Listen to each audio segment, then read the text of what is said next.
सुंदरवन के जंगल में चंपा कौवी अपनी बहू टुनटुनी के साथ रहती थी। टुनटुनी का पति सुंदर कौवा खेती करके अपने परिवार का पेट पालता था। एक दिन बहुत तेज बारिश हो रही थी। उस समय सुंदर अपने खेत में काम कर रहा था। अचानक बिजली जोरों से चमकती है और सुंदर के खेत में गिर जाती है, जिसकी चपेट में सुंदर कौवा आ जाता है और उसकी मौत हो जाती है। फिर शाम हो जाती है। टुनटुनी घर पर सुंदर कौवे का इंतजार कर रही थी।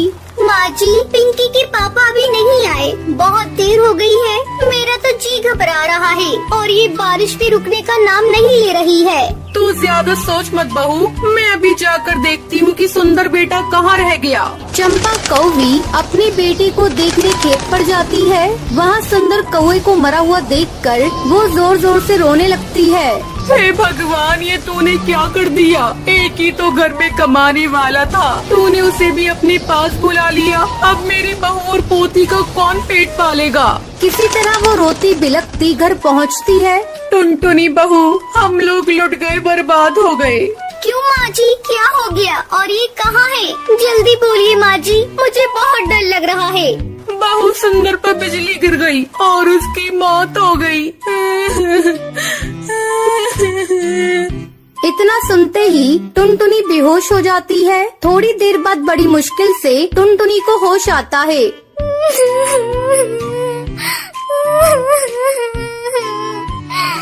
माँ जी, ये सब क्या हो गया? अब हमारा क्या होगा? एक वही तो थे हमारे घर में कमाने वाले, अब नन्ही सी बेटी का कौन ध्यान रखेगा? इस तरह कई दिन गुजर जाते हैं। टुनटुनी की हालत चंपा कौवी से देखी नहीं जा रही थी। वो टुनटुनी को समझाने लगती है।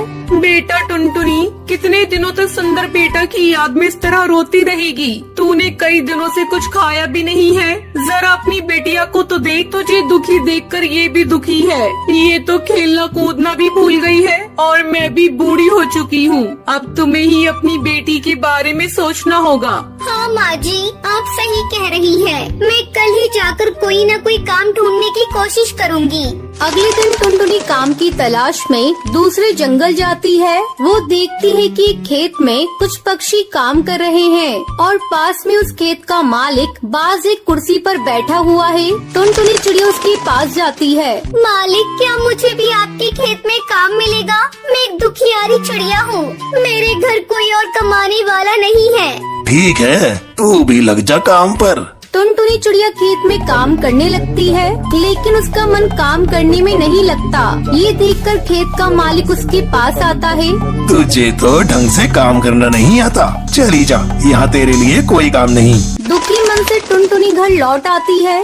माँ जी, मेरी तो किस्मत ही फूटी है। मुझे एक जगह काम मिला था, लेकिन उस काम को ठीक से नहीं कर पाई, जिसके कारण मालिक ने मुझे निकाल दिया। अब तो मुझे अपने परिवार को चलाने के लिए एक ही उपाय सोच रहा है। क्यों न हम लोग अपने ही खेत में आलू उगाएं? आलू की खेती करने में मेहनत भी कम लगेगी और मुनाफा भी ज्यादा मिलेगा। आलू को बेचने की भी कोई समस्या नहीं है, हम उसे शहर में ले जाकर अच्छी कीमत पर बेच दिया करेंगे। ये बात तो तूने बहुत अच्छी कही बहू। कल ही हम दोनों चलकर आलू की फसल लगाएंगे। ऐसा सोचकर दोनों सास बहू अगली सुबह अपनी खेत की सफाई करती हैं और आलू की फसल लगाती हैं। कुछ ही दिनों में उनकी फसल तैयार हो जाती है। बहू, जल्दी ही हम लोग अपनी फसल को शहर ले जाकर बेच देंगे। 2 दिन बाद टुनटुनी और उसकी सास अपनी फसल को शहर ले जाती हैं और उसे अच्छी कीमत पर बेचें। सेठ जी, ये ऑर्गेनिक आलू है, इसमें कोई केमिकल का प्रयोग नहीं हुआ है।